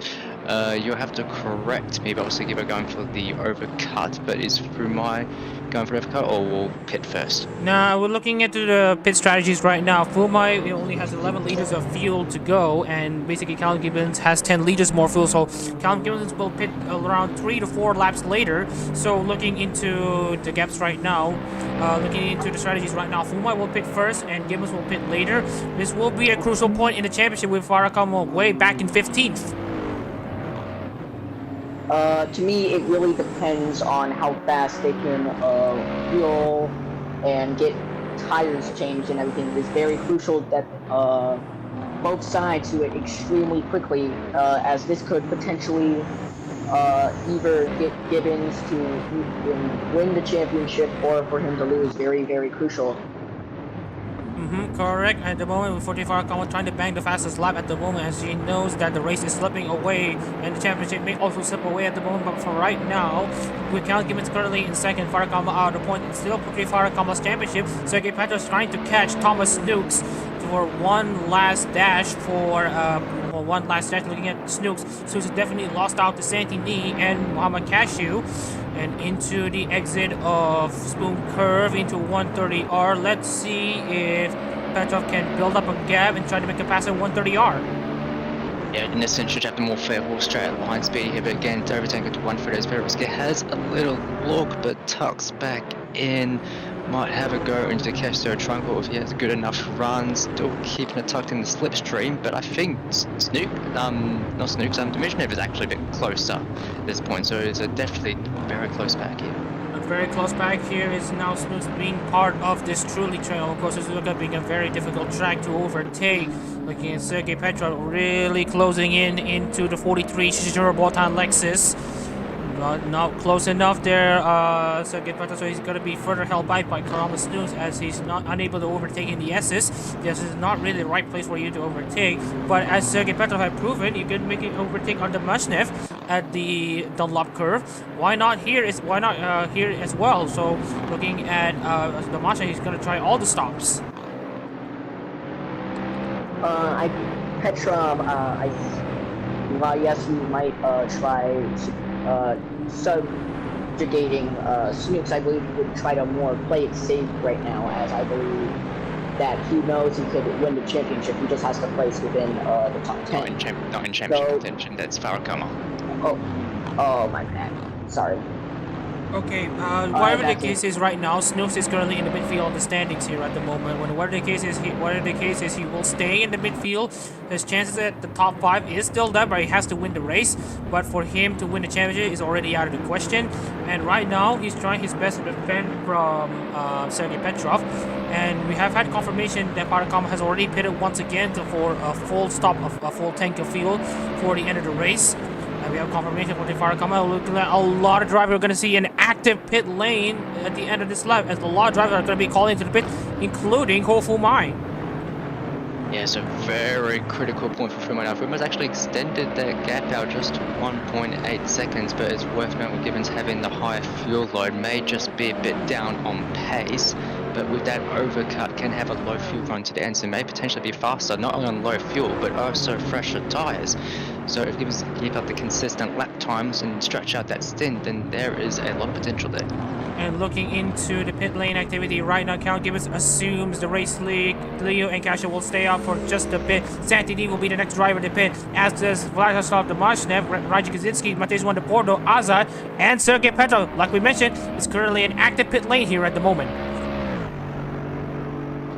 Very, very active pit lane. The question is, though, Petrov taking a pit right now, but I don't think it's going to affect him that much, as, again, like you said, very, very active pit lane, and not as many people are going to try to take that opportunity as well. They're in the pits as well. Hey, so we'll see how this plays out. Okay, right now we're looking at Hofumai's pit lane times at 41.1. So if you pit a bit earlier in this race, you'll have to top in more fuel. But the advantage of the overcut strategy here in Hall GT3 is that if you pit later, you will have to fill in your car in a much faster than usual, because you don't need to fill in that much. And right now, Hofumai has basically lost out just a bit. Looking into the gaps right now, he's only 39.7 seconds behind Callum Gibbons, and if Callum Gibbons can stay out there and pull in a decent lap time in clean air, we should get that 40-second gap at the moment. Callum Gibbons may as well do the overcut on Fumai.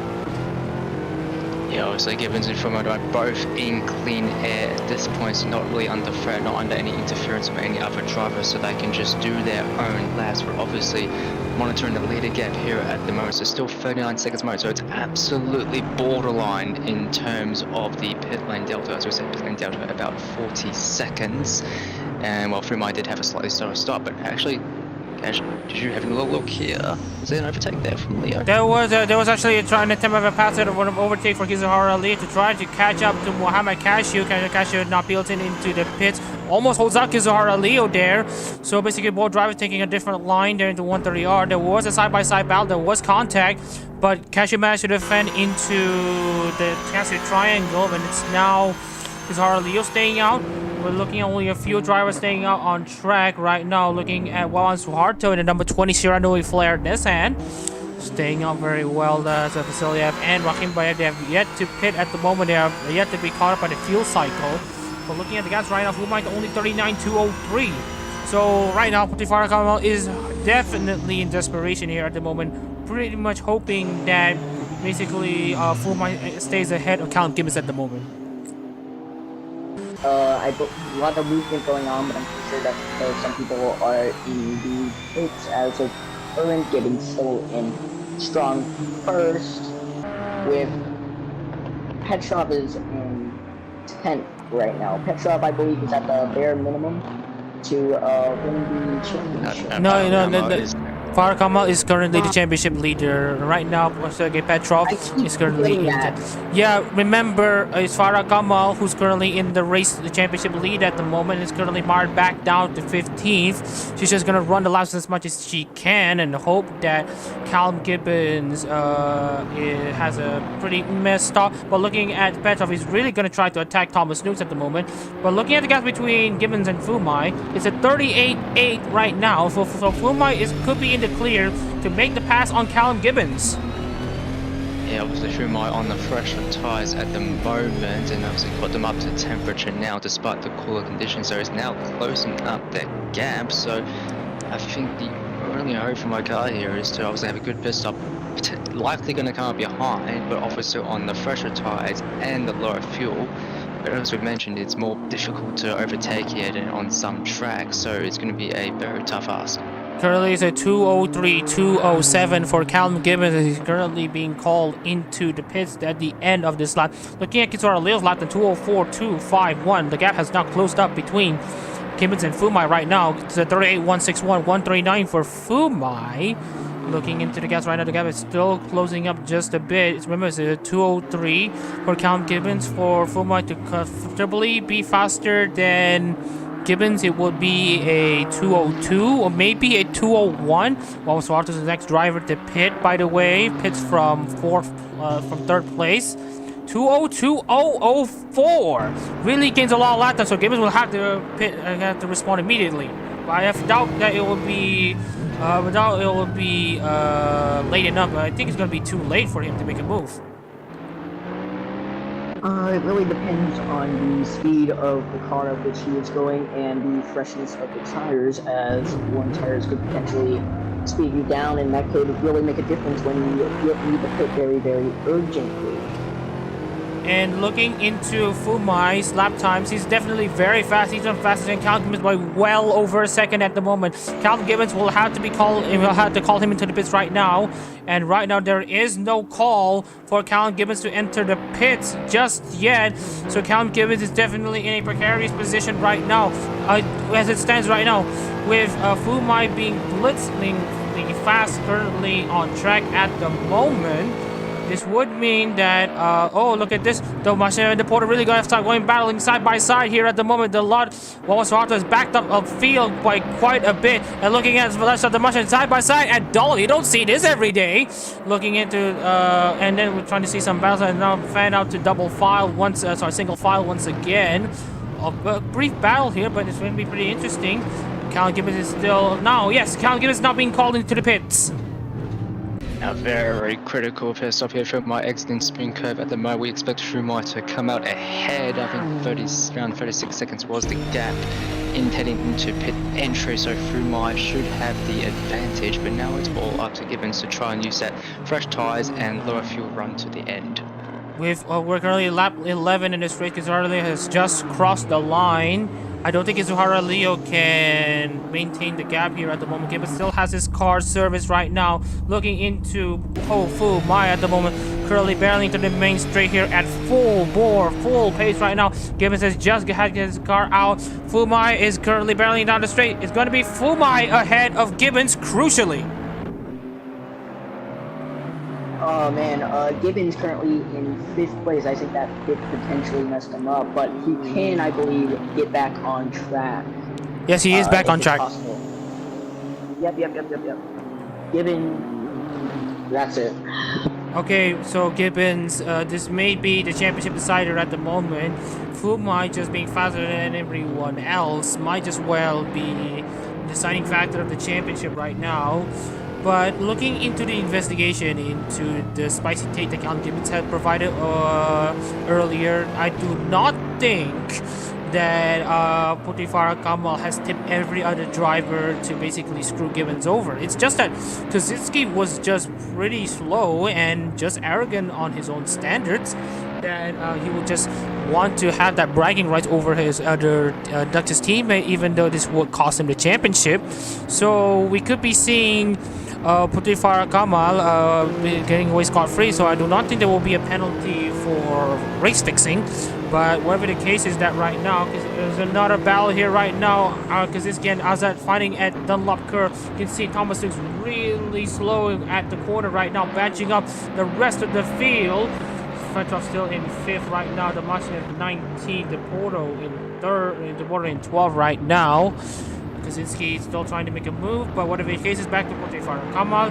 Potifara Kamal, while she is still in 15th place right now.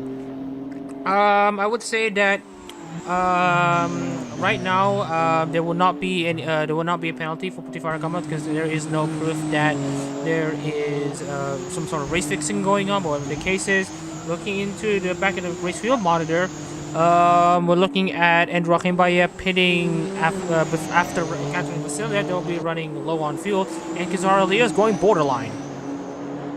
Yeah, Leo going borderline. Yeah, we did see this yesterday as well. Some of them was really taking it fine in terms of their fuel consumption. I believe at the end of the race yesterday, we did see one Honda actually have to pit, I believe, on the penultimate lap for fuel. A little splash and dash there, so we might end up seeing the same here, but Leo trying to stretch out the stint as far as he can. But right now, at the moment, if Kizuhara Leo can make sure his strategy master stroke can work at the moment, so Gibbons has now has 2 cars to worry about, Fumai and Gibbons, and right now Rakhimbayev is currently trying to make a move over Rakhimbayev, but actually no, Rakhimbayev is being overtaken by Fumai. Actually, we're going to pay attention to Fumai as he's currently on cars who have yet to pit this lap. Fumai is out of title contention right now, but he wants to leave a mark at the end of basically the season at the moment, after basically having horrid luck in the middle portion of the season, basically knocking him out of title contention, basically knocking him out from the championship lead, and the later portion of the season putting him out of title contention. So Fumai is really on the prowl on Vasiliev with worn tires, really trying to make a look around the outside and spoon. Not quite close enough there for Fumai. Azad and Kaczynski still going side by side. Azad defends from Kaczynski just a bit. Right now we're going to be looking into Fumai, going to be trying to look into a move already down the inside. Now back to the slipstream there for Fumai. Now on the outside into 130R. This could work if there's a side by side, but what the case is, both of them have their sense of battle. It's a great battle there. Now Fumai's up to 2nd. Yeah, very good overtake. That was a very risky move. Obviously, Fumai, nothing to lose here, not in championship contention. So he can run whatever his own race he wants. To currently sit in 5th in the standings. So I said not in contention. Just a bit held up there, given was able to slightly close up the gap. But Fumai is now back in clear air. And looking at the battle, we've seen the 30 and the 64 battle before. It was Shadan Reza and Shakib Reza. Now it's Count Gibbons versus Andrew Akinbayev down into turn 1. Count Gibbons is going to try to make every move count in the championship. Gibbons is now past Andrew Akinbayev with worn tires, and it's basically karma for back in Okayama. Yes, we know it's for between different drivers, but it's a 64 battle winning against a 30.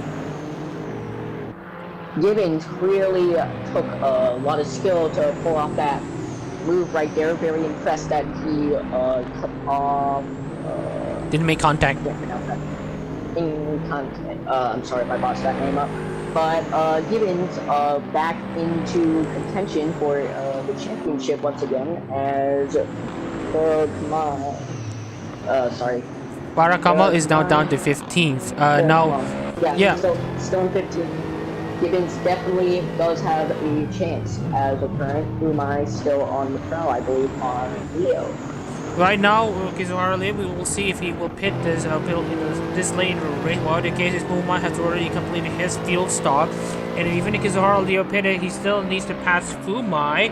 And given the Nissan straight line advantage here in Suzuka, I do not think Gibbons will have a good chance to overtake Fumai. But if Gibbons can pull off an upset victory, this will be one of the best championship battles that we have ever seen. But actually, I want to take a look into Putifara Kamal. Putifara Kamal, the number 63 Equinana Lamy Honda, was last in the Split B standings at one point.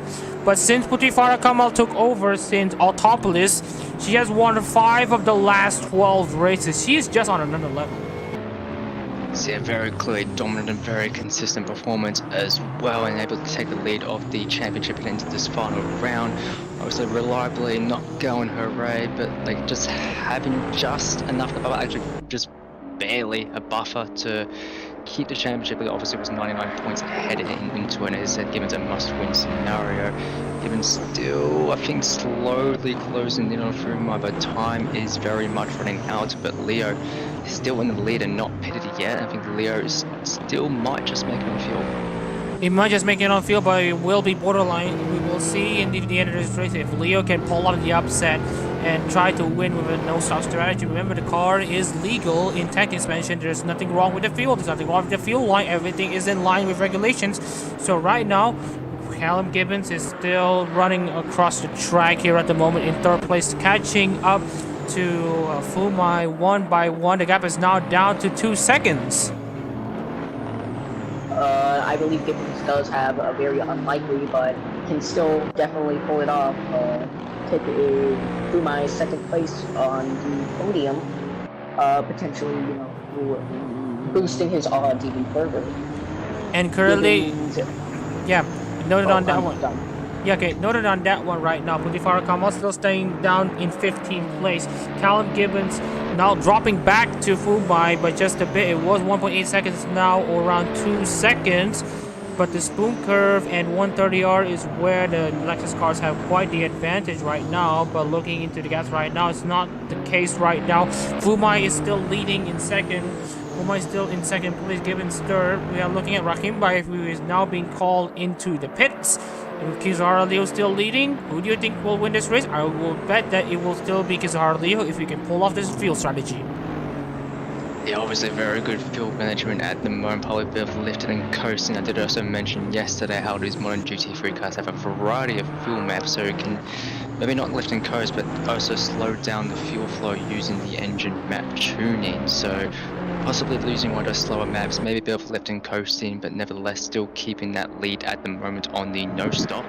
As for Gibbons and Fumai, Gibbons just 1/10 faster on the last lap compared to Fumai, so not making much inroads on this gap, and with very few laps to go, it's looking less and less likely now.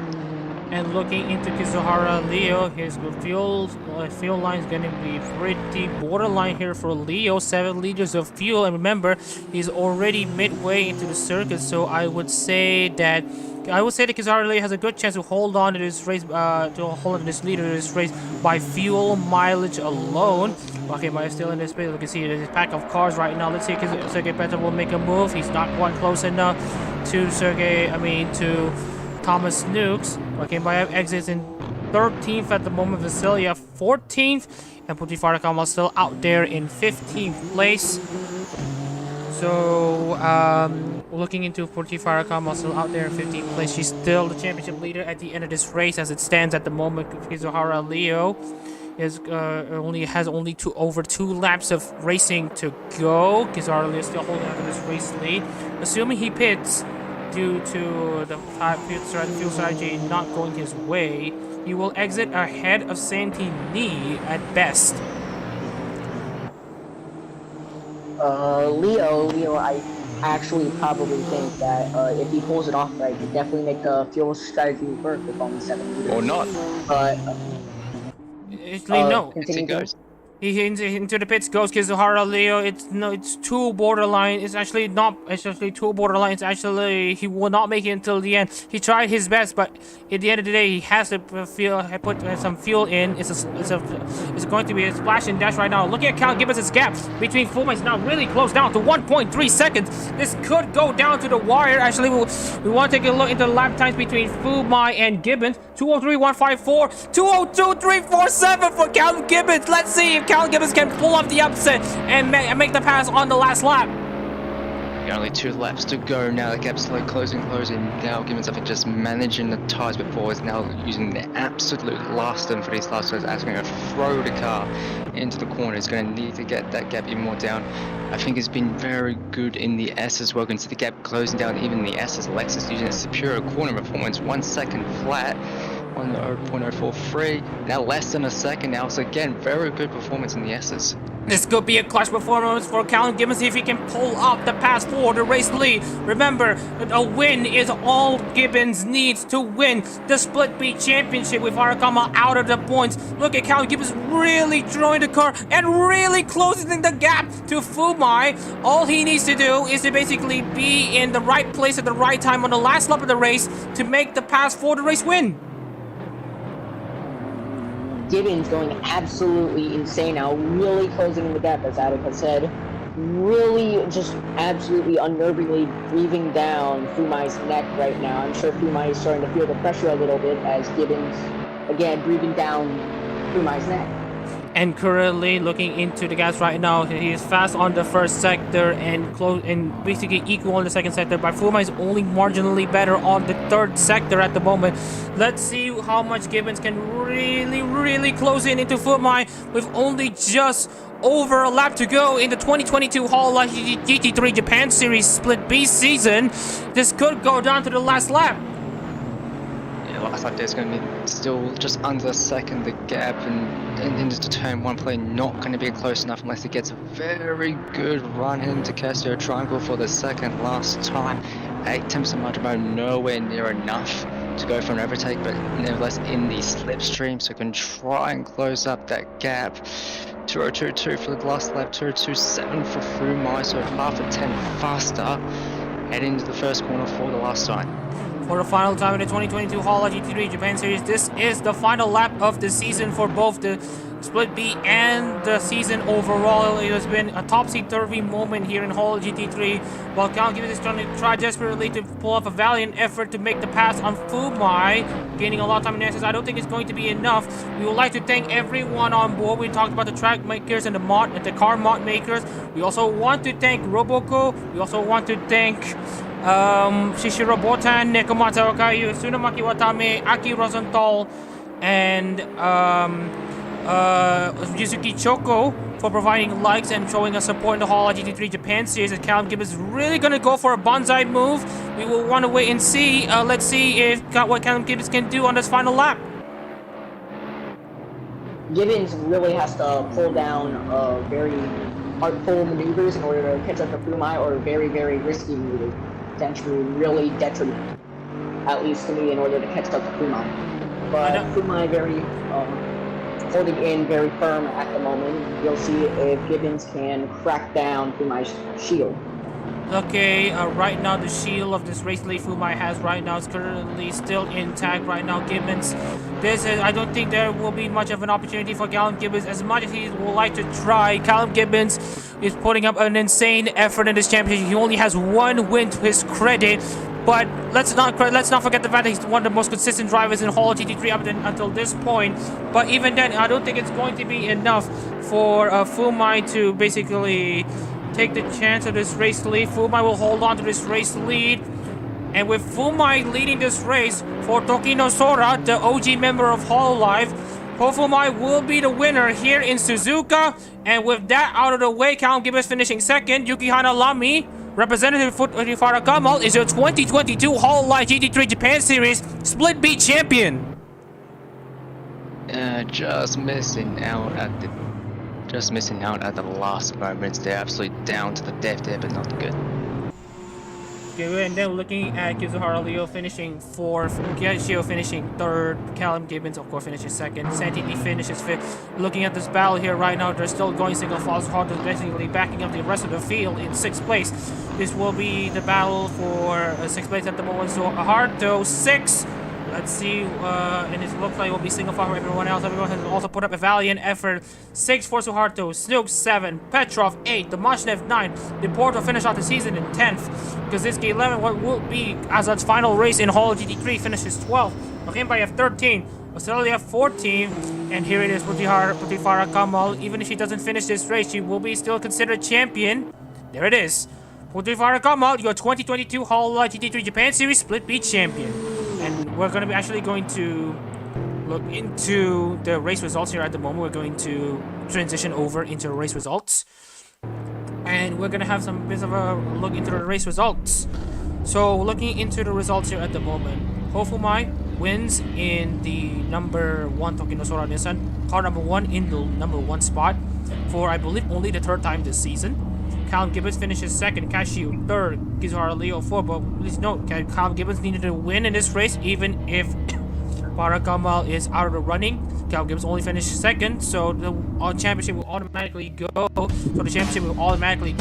Putri Farakamal, Kizuhara Leo 4th, Santini 5th, Wallace Harto 6th, Thomas Snook 7th, Sergei Petrov 8th, Vlasa Domashnev 9th, Mateus Suwanda 10th, Kaczynski 11th, Azad 12th, Rakhimbayev 13th, Vasiliev 14th, and Putri Farakamal in 15th, and therefore is your 2022 Holo GT3 Japan Series B's champion. Remember, she has won 5 races to Callum Gibbons is 1. As we're about to transition over into the replays, actually, we will not hear both of the commentators' thoughts of the season so far. I guess I'll say what I said yesterday. Salt, and more salt. Yeah, we can definitely. Yeah, we can definitely note about that, Gibbo, but right now we wanted to take a look into some of the replays here at the moment. So, Zeke, you have anything to share? The fact Callum Gibbons could get in the 2nd place, almost making it the 1st, he just needed just a little more time to get in the 1st, and you're a champion in my books. The fact you got so close, like you are over 100 points away from the leader, you're a champion in my books. The people's champion. The people's champion for sure. But no one can actually beat Farakamal combination. So in the official record books, Putri Farakamal is basically the split B champion, but the people's champion will definitely go to Callum Gibbons. You put up a massively good fight. Come to the end of the season, it all came down to the wire. Well, we all thought that Putri Farakamal could win it easily, but we could see that you have a lot of valiant effort put a lot of effort in trying to win this championship. So kudos to you for sure. And actually, we want to take a look into Muhammad Kasha before he peels into the pits. Actually, we want to see what happened. So Muhammad Kasha actually having a good run here off of Kizuhara Leo into the back straight into 100. Let's see what entails Cashew. We'll wait and see. Oh, it gets pretty close. Oh, they bang wheels, and he almost managed to get the move down, but Leo actually made the pass. So it's actually a very ballsy pass in the 130R in the Japan Series, a la Alonso and Schumacher. Yeah, very ballsy move indeed. Not really often the place you see overtakes, but just keeping the grip up in there. A bit short-lived having to go in the pits anyway, but it's a good little thing to brag about.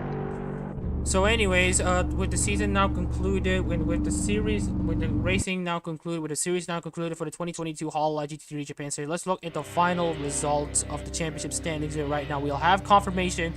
Putri Farakamal wins the 2022 Hololive GT3 Japan Series Split B Championship. Callum Gibbons, only at 700 points, puts up a valiant effort to fight as much as he can, stays in 2nd. Hofumai ends up in 3rd place. Basically, Honda locked out the championship in both splits right now. And looking into the Lexus, they have also something to shine about. The 2nd place in the championship after a valiant effort and the most consistent car available.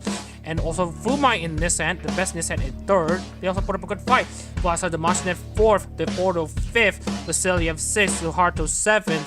Thomas ends up finishing 8th, Azad 9th, Raja Kaczynski ends up finishing in the top 10. Kizuhara Leo put up a massive good fight to try to get something to the top 10, but it just wasn't meant to be for him. And Rakhimbayev 12th, Cashew 13th, Sethini 14th, And Sergey Fedorov unfortunately will finish 15th in the Split League Championship, but that's racing overall. So we're going to transition over into the outro for the final time in the 2022 Hololive GT3 Japan Series. From the bottom of our hearts, we would like to thank everyone for putting a support in this series. We put a good amount of effort in trying to get this series underway, and we would like to thank everyone for tuning into the series and showing support for this seemingly out of the ordinary racing series here. And don't worry, there will be the International Series moving forward. We will have a race in September to kick off the International Series season at Mosport Park. So that is something that we need to pay attention to. So obviously, watch out for the International Series. We will be seeing new faces and new liveries, new tracks, and a new championship for the International Series. But as for the Japan Series, it's not just going to be 30 cars. We could be seeing an expansion of 35 cars come the next season. So watch out for this one as we're about to tune in for the final time. I'm Mama Shadran, and alongside me is Callum Gibbons and Zeke Wimberly. And you have been watching the 2022 Hololive GT3 Japan Series start to finish. We thank you for the bottom of our hearts, and we'll see you next time.